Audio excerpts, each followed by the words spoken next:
남왕국 유다는 북왕국 이스라엘보다 더 오래 존재했습니다. 북왕국 이스라엘은 왕조가 여러 차례 바뀌며 약 210년 만에 멸망했지만 남왕국 유다는 다윗의 왕조를 중심으로 약 350년 동안 나라를 유지했습니다. 이 차이는 역사적 우연이나 군사력의 차이만으로 설명할 수 없습니다. 유다는 완전한 나라가 아니었습니다. 우상 숭배가 반복되었고 부패한 왕들도 적지 않았습니다. 그러나 유다는 하나님께서 보내신 선지자들의 말씀을 따르지는 않았지만 말씀 자체를 완전히 제거하지는 않았던 나라였습니다. 왕들이 타락하고 정치와 종교 제도가 흔들릴 때에도 하나님은 유다를 향한 말씀을 중단하지 않으셨습니다. 이사야, 미가, 예레미야, 스바냐, 하바국 같은 선지자들은 나라가 위기에 빠질 때마다 유다가 처음 받았던 하나님의 언약을 다시 백성 앞에 꺼내놓았습니다. 그들의 역할은 미래 예측이 아니라 유다가 누구의 백성인지 다시 기억하게 하는 일이었습니다. 유다 선지자들의 영성에서 가장 두드러지는 특징은 나라가 무너져가는 상황에서도 하나님의 언약을 신앙의 중심에서 내려놓지 않았다는 점이었습니다. 이사야는 정치적 혼란과 도덕적 타락으로 무너져가던 예루살렘 한복판에서 이렇게 선포했습니다. 시온은 정의로 구속함을 받고 그 돌아온 자들은 공의로 구속함을 받으리라.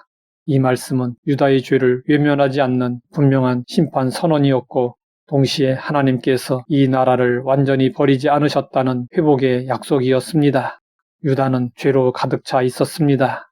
불의가 일상이 되었고 형식적인 제사만 남아 있었습니다. 하나님은 유다의 타락을 이유로 말씀을 거두지 않으셨고 오히려 더 집요하게 말씀하셨습니다. 유다의 선지자들은 새로운 외교 전략을 제시하지 않았습니다. 강한 군대를 키우라고 요청하지도 않았습니다. 그들은 반복해서 여호와께로 돌아오라고 외쳤습니다. 그들에게 중요한 것은 나라가 잘 되는 것이 아니라 하나님과의 관계 회복이었습니다. 유다 선지자들은 백성의 죄만 고발하지 않았습니다.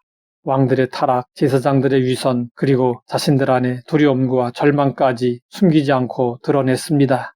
예레미야는 자신이 전한 말씀 때문에 조롱과 박해를 받았고 옥에 갇히기도 했습니다.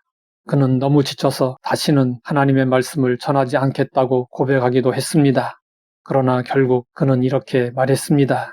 내가 다시는 여호와를 선포하지 아니하며 그의 이름으로 말하지 아니하리라 하면 나의 마음이 불붙는 것 같아서 골수에 사무치니 답답하여 견딜 수 없나이다. 이 고백은 선지자의 사명이 억지로 감당해야 할 의무가 아니라 말씀으로 채워진 내면에서 터져나오는 불가피한 증언이었음을 보여줍니다. 유다 선지자들이 말한 비움은 잘못 붙잡고 있던 신앙의 안전장치를 내려놓게 하는 것이었습니다. 나라가 평안하다는 자기 기만, 성전만 있으면 괜찮다는 착각, 다윗 왕조라는 혈통적 특권의식이 그 대상이었습니다. 예레미야는 이렇게 외쳤습니다. 너희는 이것이 여호와의 성전이라, 여호와의 성전이라, 여호와의 성전이라 하는 거짓말을 믿지 말라. 이 말은 성전을 없애라는 것이 아니었습니다. 하나님 없이 제도와 상징만 붙잡은 신앙을 버리라는 외침이었습니다. 놀라운 점은 유다의 문서 선지자들이 이 모든 절망 속에서도 기쁨을 완전히 포기하지 않았다는 사실입니다. 하바국은 나라가 무너질 것을 알면서도 이렇게 고백했습니다. 비록 무화과나무가 무성하지 못하며 포도나무에 열매가 없으며 감람나무에 소출이 없으며 밭에 먹을 것이 없으며 우리의 양이 없으며 외양간에 소가 없을지라도 나는 여호와로 말미암아 즐거워하며 나의 구원의 하나님으로 말미암아 기뻐하리로다. 이 기쁨은 상황을 초월하여 하나님과의 관계가 끊어지지 않았다는 확신에서 나온 기쁨이었습니다. 유다 선지자들은 눈앞의 현실보다 하나님의 약속이 더 크다는 사실을 끝까지 붙들었습니다. 그들의 메시지 중심에는 항상 다윗과의 언약이 있었습니다.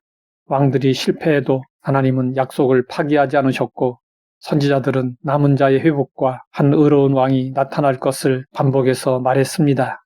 이는 한 아기가 우리에게 낳고 한 아들을 우리에게 주신 바 되었는데 그의 어깨에는 정사를 메었고 이 약속은 유다의 역사 안에서 완전히 성취되지는 않았습니다. 그러나 이 약속의 말씀은 신약으로 이어지는 길을 만들었습니다. 북왕국의 선지자들이 거절당한 사랑을 증언했다면 유다의 선지자들은 끝까지 포기하지 않는 사랑을 증언했습니다.